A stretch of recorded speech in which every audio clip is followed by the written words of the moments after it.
Bismillahirrahmanirrahim.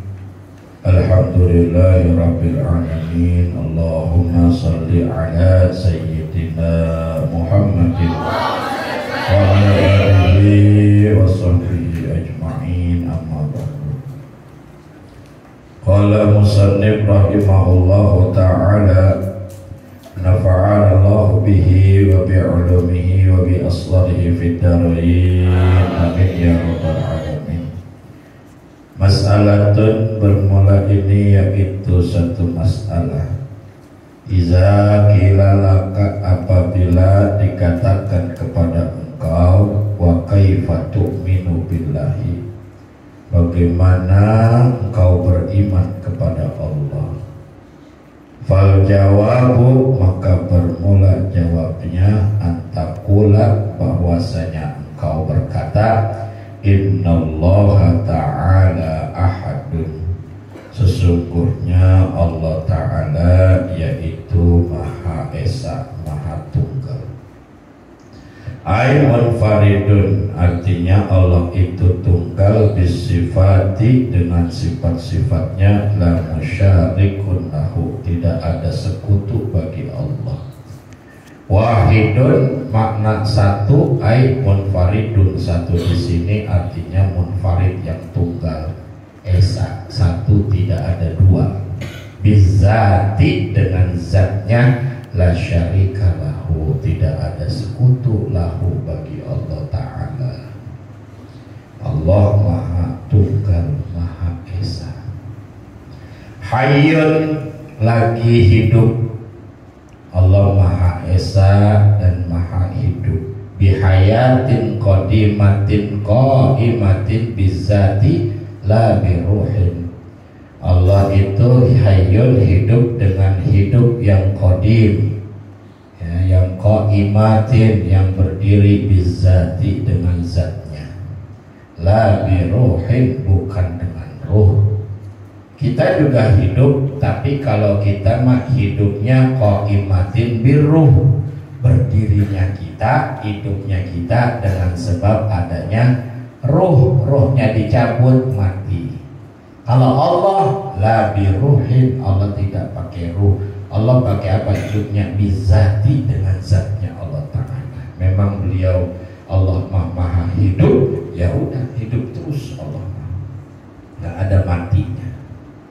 Alimun, Allah itu Maha mengetahui, bi'ilmin qadimin qaimin bizati, dengan pengetahuan qadimin, yang qadim, qaimin, yang berdiri, bizati, dengan zatnya.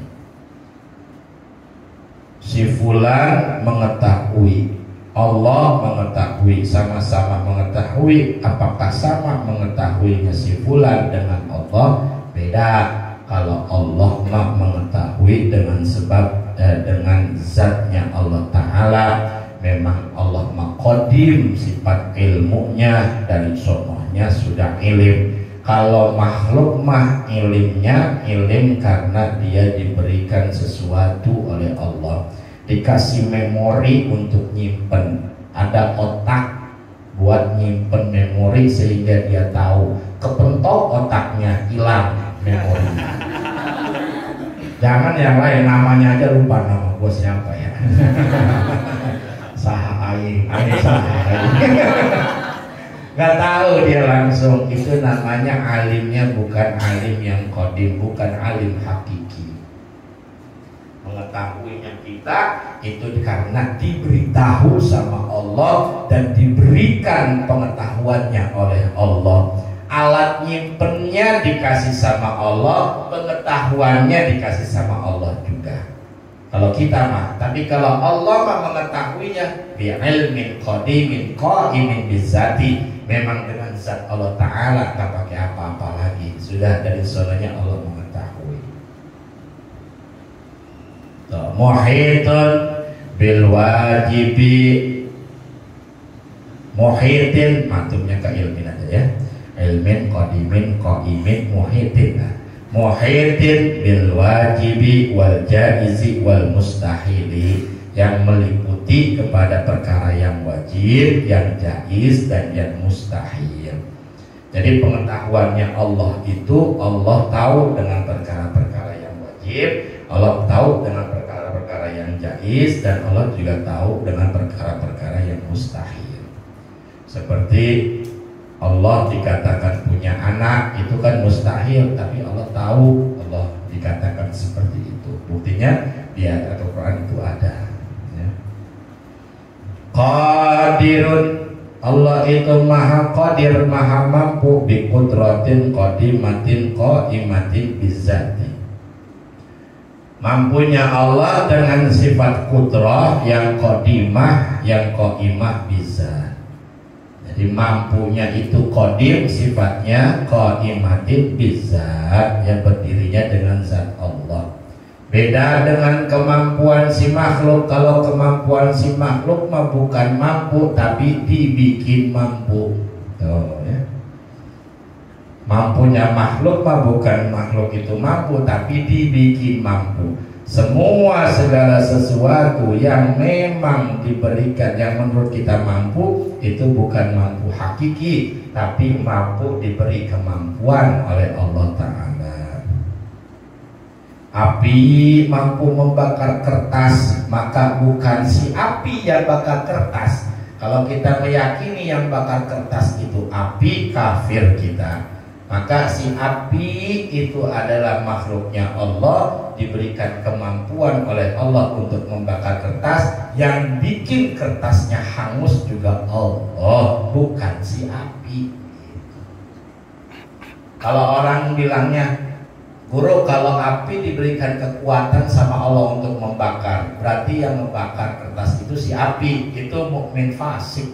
Masih salah. Masih salah kalau ngomong kayak gitu. Ada api ngebakar kertas. Siapa yang memberikan kekuatan panas kepada api? Allah. Siapa yang membakar kertas? Allah juga. Karena ada orang yang dibakar tidak panas, ada orang yang dibakar tidak hangus, ada sesuatu yang dibakar tidak gosong. Begitu. Maka gosongnya, hangusnya dari Allah, dengan sifat qadirnya Allah, mampunya Allah. Lalu si api dapat panas dari Allah juga.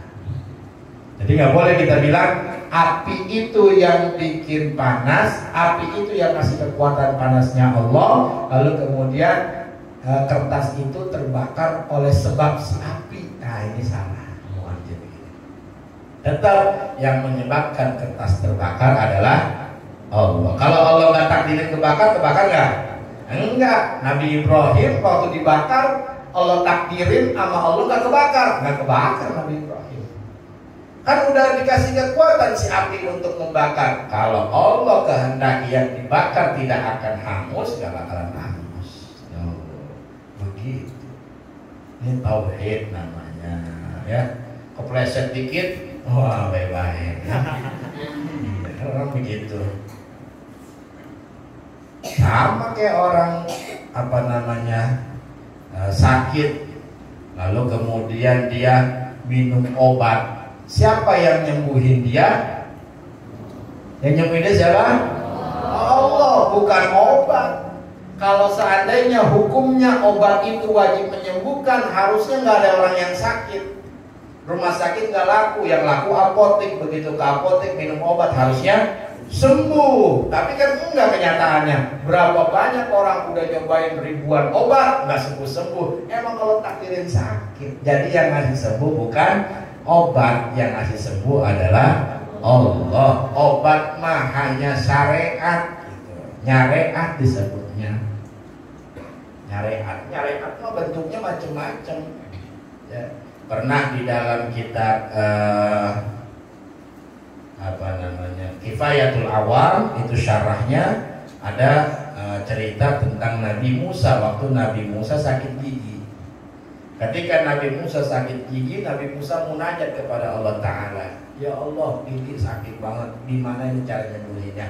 Dikasih sama Allah ilham bahwa kamu ambil rumput, begitu ambil rumput, rambutnya ditumbuk, kemudian dicocolin ke gigi, ntar giginya sembuh. Dilakuin sama Nabi Musa. Nabi Musa ambil rumput, begitu diambil rumput, dikejek, kemudian dipopolin ke giginya dan giginya sembuh. Datang penyakit yang kedua, sakit gigi lagi di lain kesempatan. Karena dulu Nabi Musa pernah munajat sama Allah, dikasih petunjuk, disuruh nyari rumput, digejek, terusnya dipopolin, sembuh. Nabi Musa kan nanya lagi sama Allah. Langsung aja dia ngambil rumput, begitu rumput jegejek dia popolin, bukan sembuh nambah sakit. Kok bisa kayak begitu? Munajatlah Nabi Musa sama Allah. Ya Allah, kenapa kok bisa begitu? Kemarin sembuh, sekarang nggak sembuh. Kata Allah, kemarin engkau aku perintah untuk ambil rumput atas perintahku. Kalau yang kedua, kamu nggak aku perintahin, main nyomot aja sendiri. Akhirnya bukan sembuh, malah sakit. Nah, gitu kira-kira. Jadi obat itu tidak ada kekuatan di dalam obat, melainkan Allah yang berikan kepada si obat itu. Dan tidak ada kesembuhan yang diberikan kepada orang yang minum obat, melainkan kesembuhannya juga dari Allah Ta'ala. Kita bukan begitu, itu cuma syarat doang, cuma syariat doang. Ya kalau sakit minum obat, menghargai syariat, hukumnya wajib. Jangan juga yang ngasih sembuh kan Allah, kagak usah lah, udah berdoa aja sama Allah, mampus mati konyol. Tetap minta syariatnya kita jalanin. Oh kalau sakit minum obat, minta sembuhnya sama Allah, minta sembuh sama Allah. Ya Allah kasih kesembuhan. Ini mah cuman perantara doang. Makan korma bisa bikin kenyang. Apakah yang bikin kenyang si korma? Bukan, korma mah punya adalah makhluknya Allah, dikasih sama Allah rasa manis, ada kandungannya di dalam vitamin dan lain sebagainya. Dimakan sama kita, yang ngasih kenyang mah Allah. Buktinya ada orang makan korma 1-2 kenyang, ada juga udah makan sedus nggak kenyang-kenyang. Wedi makan berdua tumpeng nggak kenyang-kenyang dia. Itu berarti bukan kekuatannya, bukan si korma yang ngasih kenyang, bukan. Tapi syariat, nyariat, kalau lapar ya makan, begitu. Nggak apa-apa ini mah, dengan yang kasih kenyang Allah, kita aja sama Allah, mudah-mudahan kenyang, ya mati konyol. Maka Allah itu qadirun, mampunya Allah bi qudratin qadimatin qaimatin bizati. La bimu'alajatin wala wasitatin, tanpa usaha dan tanpa perantara. Allah mah nggak pakai usaha lagi. Allah mah, kalau kita mah kemampuan kita pakai usaha. Kita mau makan harus ngambil nasi dulu, harus masak indomie dulu, harus masak tempe dulu. Namanya ada usahanya. Kalau Allah enggak. Iza arada syai'an ayyakula lahu kun fayakun. Kalau Allah menghendaki sesuatu, kun, cukup Allah bilang jadi, fayakun, maka jadi. Dan tanpa perantara, nggak butuh perantara Allah. Wala yalhaquha ajzun, dan tidak membarenginya sifat kudrohnya itu tidak ditempeli ajzun oleh sifat lemah. Kalau kita masih ada lemahnya, ada powernya, mampu kita angkat batu sejam 2 jam mampu. Coba angkat sampai 15 jam tuh batu, nggak bakalan sanggup, ada lemahnya. Amatut ta'alluqi lil mumkinati, umumnya keterkaitan sifat kudrah lil mumkinat, untuk perkara-perkara yang mungkin. Jadi sifat qadir Allah itu untuk perkara-perkara yang mungkinat. Nggak bisa kita sandingkan sifat kudrah Allah dengan perkara yang mustahil. Contoh, ada orang nanya, Allah kan qadir ya? Iya, Allah maha mampu. Allah mampu nggak bikin anak? Tuh. Kan pertanyaan begitu. Kalau orang goblok nggak belajar tauhid, dia jawab ya mampu-mampu aja. Nggak boleh jawab begitu. Itu bukan jawabannya yang nggak ada, tapi pertanyaan yang salah. Sifat qadir itu muta'alliqnya kepada mungkinan, perkara yang mungkin. Perkara mustahil nggak bisa. Pertanyaannya yang salah. Karena dari pertanyaannya udah salah. Gak mungkin Allah itu punya anak. Jangan ente sandarkan sifat qadirnya Allah kepada Allah punya anak. Mampu gak Allah punya anak? Berapa yang terjawabnya? Itu bilang mampu lagi. Mampu Allah punya anak. Entah kalau lo punya anak, lo punya cucu, lo punya besan ntar. Iya, paham, rembet aja langsung semuanya berantakan. Maka langsung cut. Oh salah, menurut ilmu tauhid perkara qadirnya Allah Ta'ala muta'alliqnya dengan mungkinat, gak bisa disandingkan dengan mustahilat, gak bisa. Jangan mustahilat. Allah Subhanahu wa Ta'ala maha wajib. Allah itu hayyun, hidup. Berarti mustahil bagi Allah maut. Allah itu mustahil mati, kan begitu. Maha hidup berarti mustahil mati. Sekarang orang nanya, mampu nggak Allah mematikan dirinya sendiri? Nah, ini kan pertanyaan ini. Ini orang kalau goblok jawabnya bisa-bisa aja sih. Bisa aja. Emang ente bisa bunuh diri? Nggak bisa. Allah mati itu adalah perkara yang mustahil. Jangan ente sandarkan sifat qadirnya Allah kepada perkara yang mustahil. Itu tauhid. Muridun, Allah itu maha berkehendak. Murid itu murid berkehendak, berkeinginan. Qadir itu adalah melakukan. Nah, kalau di Kifayatul Awam dikatakan murid atau iradah dengan kudrah itu seperti berencana dengan eksekusi. Murid itu seperti iradah, itu seperti apa namanya, kalau orang mau bangun rumah dia bikin sketsa. Nah, qadir itu kemampuan untuk membuat rumahnya. Jadi Allah pun begitu. Allah pun punya sifat qadir, mampu mengeksekusi, dan Allah itu murid, ya. Allah itu punya iradah, sifat iradah, mampu berkehendak. Terserah Allah mau bagaimana. Bi iradatin qadimatin qaimatin bizati, dengan iradah yang qadim yang qaimah dengan zat.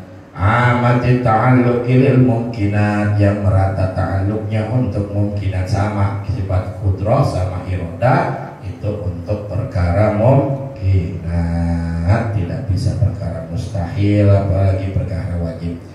Wasami'un, dan Allah itu maha mendengar, ay mudrikul masmu'ati, artinya Allah mendapati segala sesuatu yang didengar, bisa ma'in qadimin bizzati, dengan pendengaran yang qadim dengan zatnya. Kalau kita pendengaran, kita mendengar, tapi pendengaran kita mah pakai alat. Ada yang namanya telinga, di dalam telinga ada gendang telinga. Gendang telinganya rusak, budek. Iya.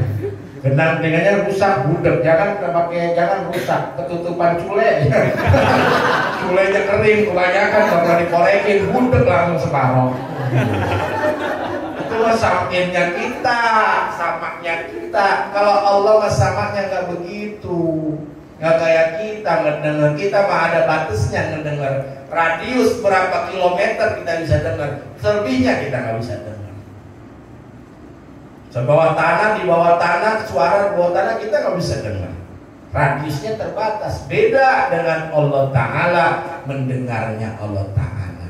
Allah mah mendengar, bukan hanya suara, sesuatu yang tidak bersuara pun terdengar oleh Allah Ta'ala. Hati kita ngomong hati kita gak ada suaranya, bila sautin wala harfin, gak ada suara, gak ada huruf, tapi Allah dengar. Allah dengar dan Allah lihat, walaupun di hati kita. Karena samaknya Allah Ta'ala itu, Allah Ta'ala mendengarnya dengan bizati, dengan zat Allah, bukan dengan alat. Basirul, Allah itu Ta'ala melihat, ay mudrikul mabsarati, artinya Allah Ta'ala mubassarati, ya. Allah mendapati segala sesuatu yang dilihat, hala wujudiha, pada keadaan adanya. Itu mabsarat, bibasarin qadimin, dengan pandangan yang qadim, qaimin bizati, yang berdiri dengan zat. Mutakallimun, Allah itu mutakallimah, berbicara bikalamin qadimin, dengan kalam yang qadim, baqin, yang kekal, qaimin, yang berdiri bizati, dengan zat. Allah berbicara bukan kayak kita, ada hurufnya kita mah, ada suaranya kita mah. Allah nggak kayak begitu bicaranya, nggak kayak begitu. Laisa biharfin wala sautin, tidak dengan huruf dan tidak dengan suara. Tuh, nggak ada hurufnya, nggak ada suaranya, tahu dia. Allah mah tahu ya. Allah itu ngomong tapi nggak ada huruf, nggak ada suara. Emang bisa guru orang nggak ada huruf, nggak ada suara bisa paham? Lah bisa. Bang Andri kalau pacarnya ngambek, ya, nggak ngomong nggak apa paham dia. Ya. Kamu udah makan belum? Kagak dibales. Yang nggak dibales. Pek nggak dibales juga. Paham langsung Bang Andre. Kamu marah ya? Oh, paham dia langsung. Padahal nggak bales, nggak ngomong nggak apa, langsung paham dia. Kamu marah ya? Kata pacarnya, gitu doang. Enggak, cuman ya karena Andre mah udah paham, dia mah bisa membaca hatinya. Oh marah, kamu pasti marah gara-gara yang tadi ya. Aku ajak buka puasa, kagak makan. Lagi orang ajak buka puasa, kagak ajak makan, malah beli promah ya. Maafin ya, belum gajian ya. Begitu. Paham itu orang dengan batinnya, paham bagaimana Allah. Maka Allah gak butuh suara dan gak butuh huruf berbicaranya Allah. Wala fala yasbiquhu adamun, dan tidak terdahului oleh sifat tidak ada. Jadi sifat mutakalimnya Allah bukan tidak didahului dengan tidak ada. Kalau kita mah didahului dengan tidak ada, tadinya tidak ada menjadi ada. Wala yalhaquhu adamun, dan tidak mulhaq, ya, tidak mulhaq kepadanya oleh sifat adam, sifat tidak ada. Jadi tidak didahului dengan tidak ada dan tidak menempel dengan sesuatu yang tidak ada. Muta'alliqun bil wajibi, sifat mutakalim itu berkaitan dengan perkara yang wajib. Kaqaulihi ta'ala, seperti firman Allah Ta'ala, innani anallahu la ilaha illa ana fa'budni. Innani, sesungguhnya aku, aku Allahu, aku adalah Allah, la ilaha illa ana, kata Allah, tidak ada Tuhan kecuali aku, fa'budni, maka sembahlah aku. Tuh jelas yang menamakan Allah, Allah sendiri. Kata Allah, innani ana Allahu, sungguhnya aku adalah Allah, la ilaha illa ana, tidak ada Tuhan kecuali aku, kata Allah. Fa'budni, itu kan Allah berbicara.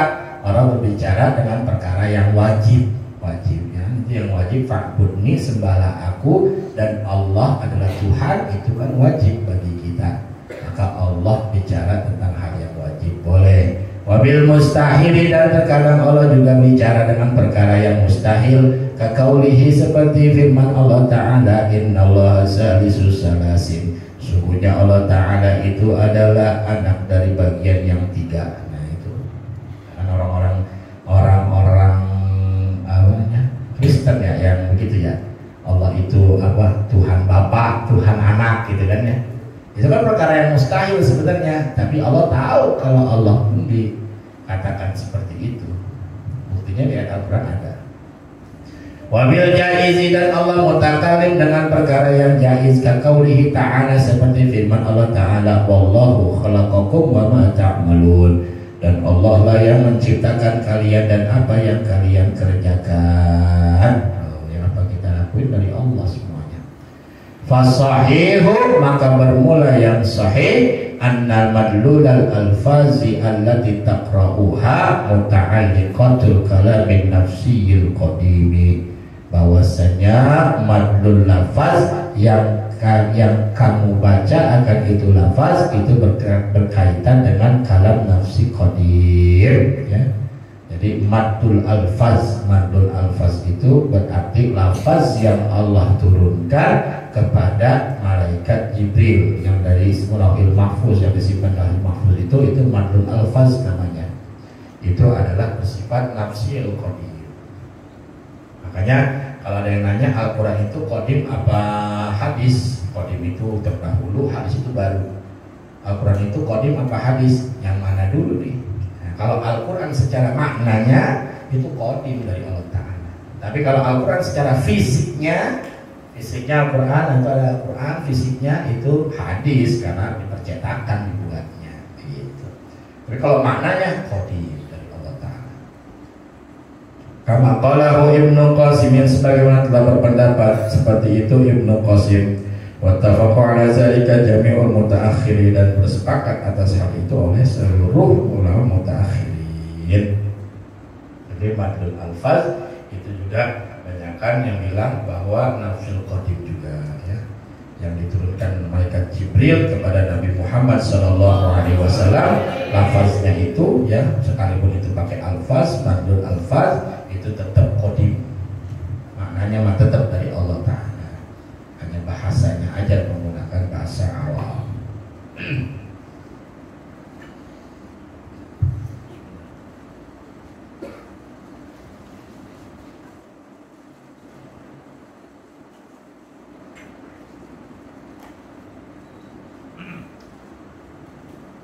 Wa in su'ilta anil Qur'ani, dan jika engkau ditanya tentang Al-Qur'an, hal huwa qadimun au hadisun, apakah Quran itu qadim atau hadis? Fayam bagi, maka sepatutnya laka bagimu antas tafsira, bahwasanya engkau meminta tafsir as-sa'ila kepada orang yang bertanya. Kalau yang tadi tanya ya, Al-Quran itu qadim apa hadis? Qadim itu terdahulu, hadis itu baru. Al-Quran itu sebenarnya baru apa dari dulu sih? Maka sepatutnya kamu minta tafsir dulu kepada yang nanya. Tanya lagi sama yang nanya ya. Yang ente maksud yang mana ya? Yang ente maksud yang mana? Secara maknanya atau memang bentuk Qurannya? Fa'in qala laka, maka jikalau dia berkata kepadamu, muradi al-qa'imu bizatihi ta'ala ad-dalu alaihi ma bainana, maksud aku adalah yang berdiri dengan zat Allah Ta'ala yang menunjuki atas itu Quran sesuatu yang ada di antara kita. Maksud saya, kata yang nanya nih, maksud saya adalah itu yang di dalam Al-Quran itu maknanya itu yang dari Allah. Itu qadim apa hadis? Fakul, maka jawab ya, bilang sama dia, huwa qadimun biqidamiz zati, maka itu mah qadim dengan qadimnya zat. Jadi itu mah makna dari Allah, maka itu adalah qadim maknanya. Bi annahu min jumlati sifatihi alwajibati laha, karena bahwasanya itu termasuk dari bagian sifat-sifat Allah Ta'ala yang wajib bagi Allah Ta'ala, yang wajib bagi itu sifat. Fa'in qala laka, jikalau dia berkata kepada engkau, muradi ma baina daftaini minan naqushi, maksud aku adalah sesuatu yang diantara dua sampul minan naqus, daripada lembaran-lembaran.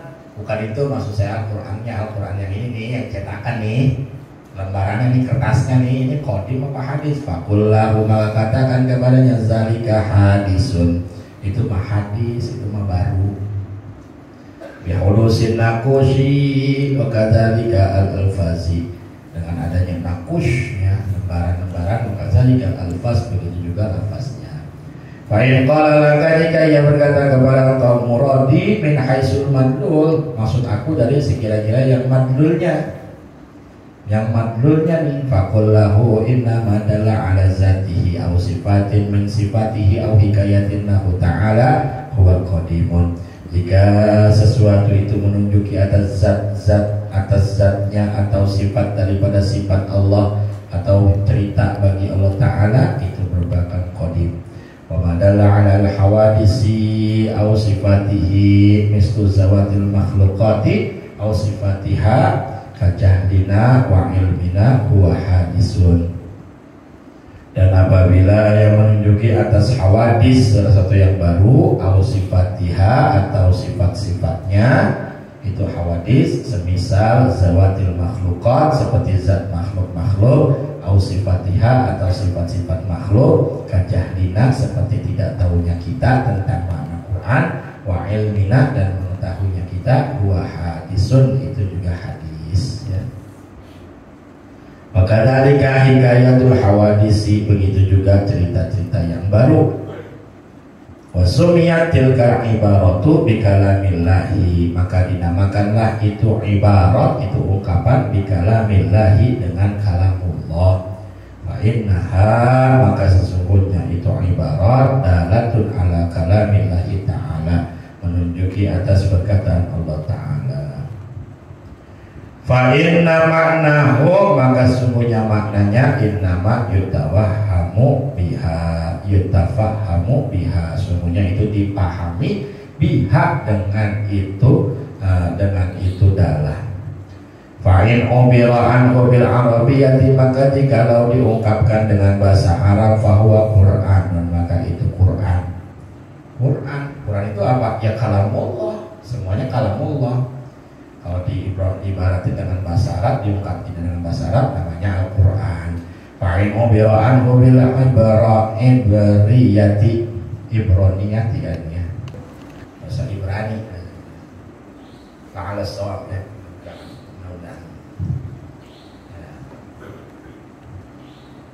In ubira, jika diibrahkan, jika diungkapkan,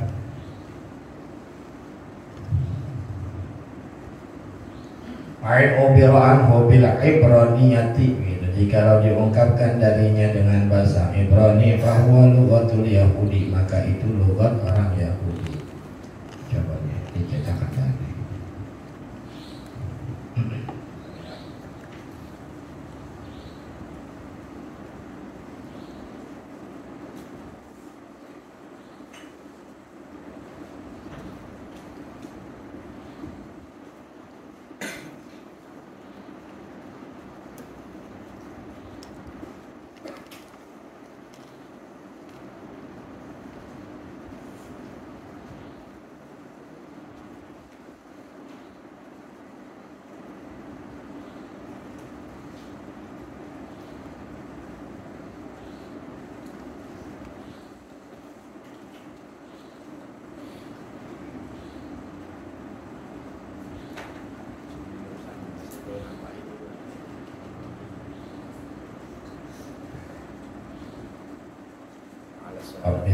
Mudah-mudahan yang benar Ibrani, karena bahasa Yahudi itu bahasanya namanya Ibrani, gitu. Bahasanya Ibrani. Fa'in ubiran bil ibraniyati wa huwa lughatul Yahudi fa huwa Tauratun, dan jikalau diungkapkan darinya dari kalamullah bil ibraniyati, dengan bahasa Ibrani, bahwa lughatul Yahudi, dan bahasa Ibrani itu adalah bahasa orang Yahudi, fahuwa Tauratun, maka namanya Taurat. Fa'in ubira anhu bisuryaniyati, dan jikalau diibratkan, diungkapkan anhu dari kalamullah bisuryaniyah, dengan bahasa Suryani, bahwa Injil wa Zabur, maka itu namanya kitab Injil dan Zabur. Jadi Injil, Zabur, Taurat, Quran itu semua kalamullah, hanya bahasanya aja beda. Ya, jadi maknanya mah tetap kodim semuanya tuh. Waqtilaful ibarati, dan perbedaan ungkapan-ungkapan, la tastalzamu istikhlaful kalami, tidak melazimkan perbedaan kalam. Jadi kalamnya macamnya tujuannya sama. Tapi Injil sekarang beda, guru tuh banyak, itu mau udah dirubah, itu masih Paulus mau dirubahnya. Iya, si Paulus mau dirubah-rubah, udah otak-atik itu. Aslinya mah enggak, aslinya mah maknanya dari Allah sama. Mengajarkan untuk menyembah Allah Ta'ala, dan mengatakan bahwa Nabi Isa pasti utusan Allah. Itu pasti. Kama annallaha yusamma bi'ibaratin mukhtalifatin, sebagaimana bahwasanya Allah Ta'ala dinamai dengan ibarat-ibarat yang berbeda. Ma'anna zatahu ta'ala wahidun, beserta bahwasanya zat Allah Ta'ala itu satu. Baqin, Allah itu kekal, bizatihil ulya, dengan zat Allah yang agung. Ai daimul wujudi, artinya selalu ada, la yaqbalul fana'a, tidak menerima kefanaan. Khalaqun, Allah itu menciptakan, ai kasiru izharil mawjudati bi qudratihi, artinya Allah banyak menampakkan mawjudat, keberadaan bi qudratihi, dengan kudrahnya Allah Ta'ala. Wa kasiru takdiri kullin wahidin bimiqdari muayyanin biiradatihi, dan banyaknya mentakdirkan segala sesuatu yang satu dengan ukuran yang tertentu dengan iradahnya Allah Ta'ala. Razzaqun, Allah pemberi rezeki, ay khaliqul arzaki, artinya Allah yang menciptakan rezeki. Al murtaziqati, atau Allah yang menanggung rezeki. Wa mausuluha ilaihim, dan yang mausul, yang memberikan, ya, menjadikan wasilah rezeki ilaihim kepada mereka. Jadi rezeki itu yang nyiptain rezeki Allah, yang nanggung rezeki Allah, yang mausul, yang ngasih juga Allah kepada kita. Wa ismur rezeki la yaktasu bil ma'kuli wal mashrubi, dan nama rezeki itu tidak khusus dengan makanan dan minuman. Bal kullu mattafa'a bihil hayawanu min ma'kulin wa mashrubin wa malbusin wa ghairiha. Akan tetapi segala sesuatu yang bermanfaat dengannya oleh hewan-hewan dari makanan, minuman, pakaian dan selainnya itu juga termasuk rizki. Apa aja yang bermanfaat buat kita itu rizki. Baju kita itu rizki, makanan kita rizki, minuman kita rizki. Jadi rizki bukan hanya melulu duit, bukan makanan, bukan minuman, bukan. Ya. Semua yang bermanfaat buat hewan itu juga rizki. Wa min a'zami rizki, dan daripada rizki yang paling agung, ar-rizku. Wa min a'zami rizki, dan diantara rizki yang paling agung, at-taufiqu lit-ta'ati, yaitu diberikan taufik untuk taat kepada Allah Ta'ala. Bisa sholat 5 waktu, itu namanya dapat rizki. Bisa ngaji, namanya dapat rizki. Ini kita dapat rizki dari Allah Ta'ala. Berapa banyak orang yang badannya kuat, sehat, tapi nggak bisa ngaji. Berapa banyak yang duitnya ada, badannya sehat, matanya seger, semuanya seger, tapi gak mampu sholat. Itu namanya gak dikasih rizki sama Allah Subhanahu wa Ta'ala. Wa rizku, bermula rizki kismani, terdapat 2 jenis. Zahirun, ada yang zahir, bahwa al-aqwatu, itu adalah makanan, wal ad'imatu, sama makanan, ya. Akwat, kalau akwat itu adalah makanan pokok, kut, yang dari kata kut, makanan pokok. Wazalika lil abdani, dan itu semua untuk badan. Ada nasi, ada lontongnya, ada sambelnya. Tadi buka puasa ada mie-nya. Nah, itu rezeki zohir namanya. Wa batinun, dan ada rezeki batin, wa huwa al-ma'arifu, dapat ma'rifah, wal mukasyafatu, dan mukasyafah, terbuka hijab. Wa zalika, dan itu semua lil qulubi wal asrari, untuk hati dan untuk sanubari. Wa'lam annahu ta'ala yusilu rizqa ila jami'i makhluqatihi.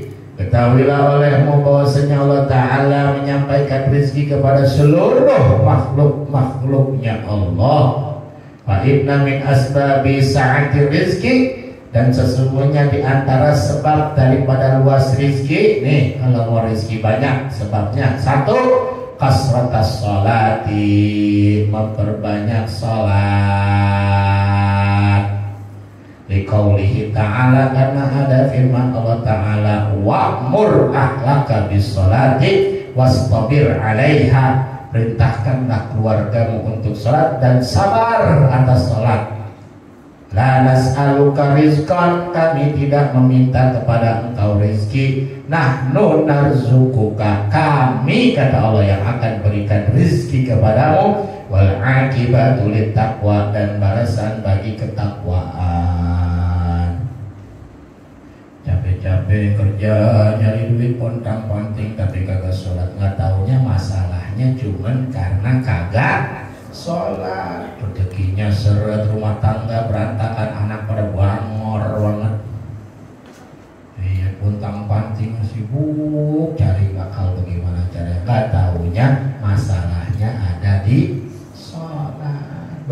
dia dandanin sholatnya, des hidupnya berubah semuanya. Anaknya pada langsung pada ngebanggain, menjadi qurratul ain, nentramin hati. Suaminya, istrinya nentramin hati. Orang-orang di sekitar nentramin hati, enak jadi hidupnya. Maka dandanin sholat. Jangan-jangan rezeki ketenangan kita hilang gara-gara sholat kita yang bermasalah. Yang kedua, wassalata wassalama ala nabi sallallahu alaihi wasallam. Yang kedua, min asbabi sa'ati rizki adalah salawat dan salam kepada Nabi sallallahu alaihi wasallam. Atau boleh juga bacanya wassolati, takdirnya kesono kasrotas sholati wassalami ala nabiyyi. Jadi diantara sebab luas rezeki adalah memperbanyak sholawat dan salam kepada Nabi Muhammad sallallahu alaihi sholat aja ogah lagi diajarin rezeki biar luas ini. Salawat kepada Nabi Muhammad sallallahu alaihi. Berapa banyak orang mukmin, orang beriman, para santri ngaji doang, tapi ketika disebut nama Muhammad dia nggak salawat. Jangan dia salawat iseng-iseng, lagi denger nama nabinya aja dia nggak salawat. Berapa banyak orang kayak begitu. Hati-hati, bisa menyebabkan sempit rezeki kita nih. Gak taunya itu gara-garanya. Malu banget cuma bilang sallallahu alaihi gitu dong. Padahal paling minimal kan itu sallallahu alaihi. Semoga Allah limpahkan selawat kepadanya. Berapa banyak tuh. Makanya salah satu asbabnya pembuka rezeki banyak bersolawat kepada Nabi Muhammad sallallahu alaihi wasallam. Wal istighfari, dan min asbabi sa'ati rizki kasrotal istighfari. Di antara sebab-sebab memperluas rezeki yaitu memperbanyak istighfar. Nah, kemarin udah tuh ya, pas minah husaniyah kita pas istighfar, yaitu salah satunya adalah pembuka luas rezeki. Coba istighfarin dosa kita, kebanyakan dosa kali. Ingat ya, rezeki bukan melulu tentang uang, tentang duit. Ketenangan hati, anak-anak megelin hati kita, nggak ada ketentraman di hati kita. Pasangan kita nggak tentram di hati kita. Temen gaul kita nggak tentram di hati kita. Itu namanya kita lagi sempit rezeki. Gimana caranya? Coba dandanin antara tiga ini: sholat, selawat, istighfar. Ya, jadi bukan kalau masalah duit doang, enggak. Semua hal-hal yang membuat hati kita nggak enak itu kita lagi sempit rezeki kita namanya. Berat ibadah, males ibadah, zikir ogah aja, itu namanya kesurupan setan. Ya, susah banget habisnya sholat ogah aja, ada alasannya. Rabbun